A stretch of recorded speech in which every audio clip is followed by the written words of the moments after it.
సిరిసిల్ల పట్టణంలో నేత కార్మికులు ఉపాధి లేక రోజొక్కరు పిట్టల్లాగా రాలిపోతున్నా కానీ నేటి ప్రభుత్వం గద్దెనెక్కి 100 రోజులు ఎప్పుడో గలిచింది. ఇస్తా అన్న హామీలు కాకుండా ఇక్కడ చేనేత పరిశ్రమకు పని దినాలు కల్పించాలని చెప్పి చాలా రోజుల నుండి పోరాటాలు జరుగుతున్నాయి. మరి పట్టించుకున్న పాపాన ఊతలేరు ఎవరు. మరి ప్రభుత్వం ఏదైతుందో నేత కార్మికుల కోసం మరి వాళ్ళు పొట్ట గడవడానికి కోసం వారికి పనిని కల్పిస్తూ అదే రకంగా ఎవరైతే ఈ ఆత్మహత్యలకు పాల్పడ్డ వ్యక్తులు ఉన్నారో వాళ్ళకి తినడానికి తిండి కూడా లేదు. కనీసం అంత్యక్రియలకు ప్రభుత్వం చొప్పున ఏమైనా డబ్బులను పంపించి ఏర్పాటు చేయాలి.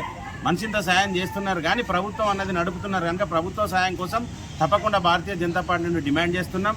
అదే రకంగా గడిచిన ప్రభుత్వాలు ఏదైతే గాయాలు చేసిందో అవి మానక ముందుకే వచ్చిన ప్రభుత్వాలు ఇటువంటి నిర్ణయాలు తీసుకోవడం, ఇక్కడైతే ఏదైతే ఉపాధి లేదని చెప్తున్న పరిశ్రమ ఏదైతే ఉన్నదో మెగా టెక్స్టైల్ పార్కుని ఇక్కడికి కేంద్రం పంపించినా కానీ అప్పుడు అధికారంలో ఉన్న స్థానిక ఎమ్మెల్యే గారు దాన్ని వరంగల్కు పంపించిర్రు. మరి అటువంటి నిర్ణయాలు కాకుండా నేతన్న కడుపులోకి ఏళ్ళు పోయే పరిస్థితి ప్రకారం ప్రభుత్వం ఉండాలని చెప్పి భారతీయ జనతా పార్టీ నుండి డిమాండ్ చేస్తున్నాం. భారత్ మాతాకి జై.